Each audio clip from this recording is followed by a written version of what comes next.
of the men admitting he was an MS-13 gang member. And our officers were actually able to also uncover almost illegal aliens working at this site. Border Patrol agents responding to a call from local police. Something about a motel altercation. What went down? What started out as two men arguing at a motel turned into an arrest, with one of the men admitting he was an MS-13 gang member. Two individuals from El Salvador were detained. They were identified as being in the country illegally. Standard procedure there. Okay. But here's where it gets really serious. One of them actually confesses to being an MS-13 gang member. MS-13. Wow. Yes. And, for anyone listening who might not be familiar, MS-13, Mara Salvatrucha, it's a notoriously violent transnational gang, deeply involved in drug trafficking, human smuggling, just extreme violence. When you just admitted it. Admitted to having a prior murder conviction back in El Salvador. A murder conviction? Yes. And on top of that, they also found crystal methamphetamine during the arrest. Oh, drugs too. Right. It just underscores the multiple layers of threats these agents are dealing with. It's not just one thing. Both of these individuals were then processed for removal. That means starting the legal process to deport them. And this happened in Michigan, far from the southern border. Exactly. It really highlights how crucial that cooperation is between federal and local law enforcement. These threats aren't contained geographically, They can surface anywhere. It demands vigilance across the board. That's a really stark example. It definitely broadens the picture of what border security actually means, doesn't it? It's not just a line on a map.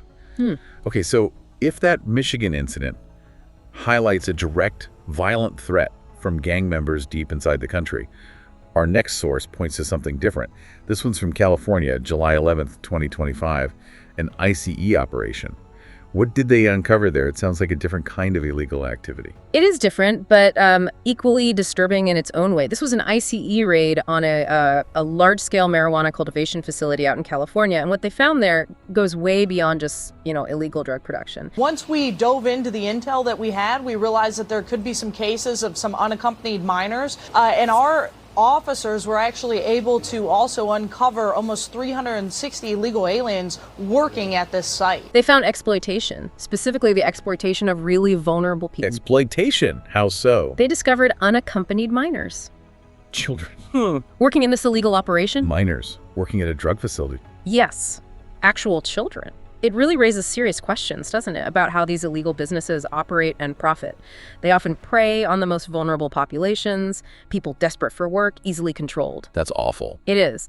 The operation itself, led by ICE Deputy Director Madison Sheehan, it was pretty significant. Yeah. They arrested almost 360 individuals who were identified as being in the country illegally. 360 people. Almost 360, yeah. It really shows ICE's focus isn't just on immigration status alone. It's about dismantling these criminal organizations that break all sorts of laws.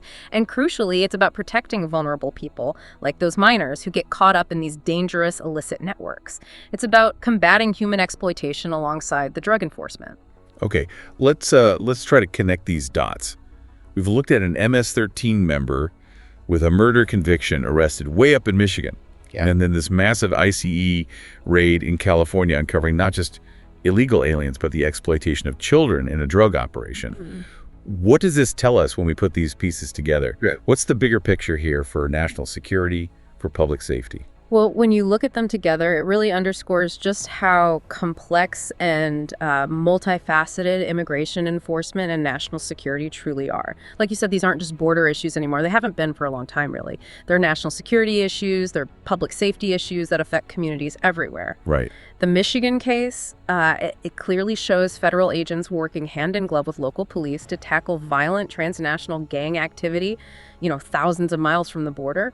It shows a constant effort to identify and remove people who pose a real danger. And the California raid. The California raid, well, that exposes how illegal businesses, even something like a marijuana grow-up, can be deeply connected to human trafficking and the exploitation of the vulnerable. They leverage the situation of undocumented individuals, even children, for profit. So both cases, really, they illustrate the need for constant vigilance against a whole range of threats. It's not just one type of threat.